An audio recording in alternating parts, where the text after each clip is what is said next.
As we approach the opening of the 26-27 transfer window for Wrexham Football Club, I think it's apparent manager Phil Parkinson is going to need to sell players in order to free up space for our 25-man squad. I think in this summer transfer window for Wrexham fans, we're going to see a lot of players that have played a big part over the course of last season, players that have been out on loan and players that might not have even featured at all leave the club. I think there's going to be a big squad overhaul. We might see some names that we love go, we might see some names that we've barely even seen in action for Wrexham depart. I do think there's going to be a lot going on, and today I'm going to be taking a look at players that I think Phil Parkinson is going to ruthlessly get rid of. Before we get into it, I say every video, if you look down there and you see you haven't subscribed to the channel and would like to see Wrexham AFC content come consistently all throughout pre-season, this is your place for it. There's going to be plenty of videos coming your way covered on this channel. We're on the road to 29,000 subscribers, so if you could continue the amazing support you've shown me and the channel, that'll be much appreciated. And let's get looking first on my first pick. Dan Scarr is the first player that I have picked now. I think Scarr last season will be very fortunate and will be very appreciative of how much game time he did get in the Championship last year, because he was sort of in that pool of players that were rumoured to leave the club. We saw a return to Plymouth Argyle possibly on the cards, a move to Rotherham United was in the works, but he remained part of the plans for Phil Parkinson at Wrexham and went on to feature in 20 league games in the Championship, 15 of those being starts, which I'm sure he'll be looking at that situation and being so lucky as to how much games he has played. And I think what helped was that end to the League One season where he was in the middle of the back line that got us promoted to the Championship.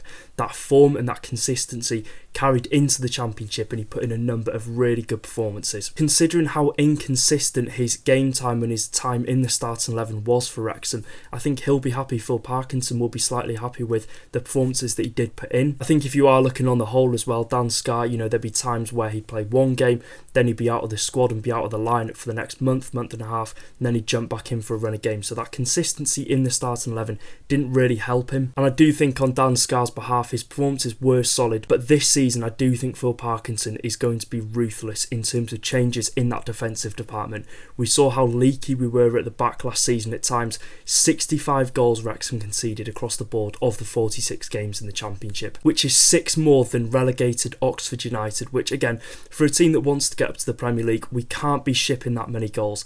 And I just think with stronger defensive recruitments, which we'll no doubtedly see, I think Dan Scarr is going to slowly fall down the pecking order, and a move away could happen after our pre-season tours. Talking next on his former Plymouth Argyle teammate Callum Burton. Now, if you are looking at third choice goalkeepers, they don't usually get included into the 25-man squad, but I think for Burton's sake at this stage of his career, he's 29 years old. This is the time as a goalkeeper where you should be in your best years, playing 46 games a season, being that consistent performer in goal. But if you are looking at Callum Burton's stay at Wrexham, of course, he was never coming in to be that number one goalkeeper. I think it was always going to be a fight for him to be that number two, him and Mark Howard, and then last season we saw him and Danny Ward, but we've only seen him start 10 games over the past 2 years. But in those games I do think we've seen a goalkeeper in Callum Burton that could be a really good goalkeeper for a League One side, could be a real useful asset, whether it's a first choice goalkeeper at a League One side or a League Two side. I do think he could do a good job there, and he's more than capable of playing at a good level because he's a good shot stopper, his distribution was good, you just felt relaxed and you felt comfortable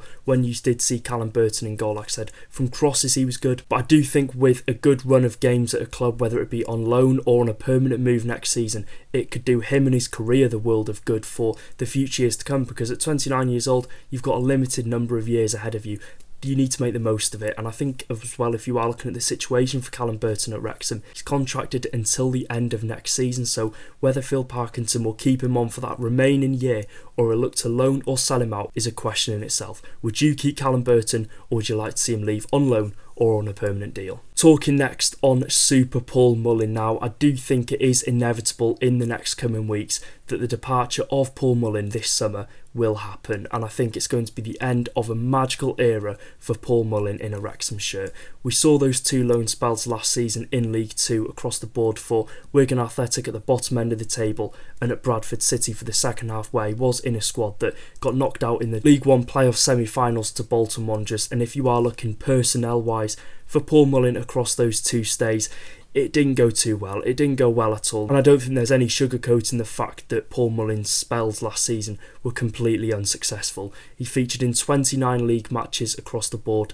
just scoring 4 goals in return across those 2 spells. He fell out of favour at Wigan Athletic towards the end of sort of November and December period, which meant Wrexham recalled him, loaned him out to Bradford City, was in the squad for the first, I'd probably say 10 games, and then just got completely exiled out of the squad, which is bitterly disappointing for Paul Mullin, because we've seen him, he's a player who thrives off the fans. If the fans get behind him, he's going to put 110% in, and I think he's the type of player where you need to give him a consistent run of games for him to see the best version of himself, for him to play the best football that he can possibly play. But I think a lot of Wrexham fans will be in agreement when we can say that I do think it was that back surgery and sort of that build-up of injuries that he did sustain across that 12-month period that sort of just completely saw him lose a yard of pace. And I don't think, unfortunately, he's the striker that he once was, that we did see a couple of years ago. And if you are looking on Paul Mullin's side of things this summer, I do wonder what Mullin and his agent will push for, because obviously he's got a year left on his Wrexham contract, and he's going to be on a good wage, of course, when he did first sign that contract on New Year in 2024. Himself, he's turning 32 years old this year, and he needs to make a decision on whether he remains ambitious, tries to get that League One move, or he lowers those expectations and ambitions to take a step back in order to get regular game time at possibly a top-end League Two side. It is a question in itself, and I do think he will leave the club no matter what this summer. It's just a question as to where he'll end up. Talking next on Ryan Barnett. Now, the one thing that I've always thought about Ryan Barnett is the fact that if he'd have had that consistent season all throughout that League One campaign last year, if we wouldn't have saw the signing of Ryan Longman, would we have gone up? I'm not too sure, but if Ryan Barnett would have played sort of that 40 out of 46 games that season, I do think he'd have been a regular for Wrexham across the board of the Championship, because that first half of the season, he was absolutely fantastic. I think there was a spell of 4 or 5 games where he wasn't amazing for us. He sort of dropped off in form. He was replaced. And we know in this Phil Parkinson's Wrexham squad, we've seen over the past couple of years, if you have a couple of bad games, you'll get replaced, and it's going to be very hard for you to come back into the side. And I think Ryan Barnett is a perfect example of that. In the Championship last year, we didn't see much of Barney. He only started the 4 league games. I think the most notable one being Preston North End away, where I think he did put in a good performance. But if you are looking at him, he's 26 years old, and what we've seen in recent years for Wrexham across the board in League One that first half of the season and in League Two, we should be looking to loan Ryan Barnett out opposed to selling him this summer, because I still think there is a good player there in Ryan Barnett. It's just a question as to whether he can get that good League One loan move, see the best version of himself if he wants to compete to be in that Wrexham squad in the next coming years. And I think he has all the attributes and all the tools to be a good player for a League One side, and all the attributes to be a good player in the Championship. I just think the lack of game time didn't do him any favours at all. Obviously, we saw Ryan Longman replace him for the second half of the League One campaign, so he was obviously going to immediately be above the pecking order going into last season. We saw the signing of Issa Kabore as well, so it was only going to be a hard task for him to cement himself as a starter. And I think when he's at his best, Ryan Barnett was one of the best right wing backs across the whole of the EFL last season. He was on red hot form, and we just need to see that version of the first half of the season Ryan Barnett come back, have that loan spell on loan to possibly a League One club, and then hopefully fight for his place back in the Wrexham side. In contrast to what I've just said, my next choice is Ryan Longman. Now, I do think if we are looking at Phil Parkinson's point of view, there is going to be a big reshuffle down that right hand side. We've lost Issa Kabore. I don't think Wrexham will go back in for him. And I just don't think Longman and Barnett are up to the standards of being in a squad that can compete at the top end of the Championship, which I think might come as a surprise to a couple of you, because we'll have gone from having 3 right wing backs to then going into this transfer window trying to recruit heavily.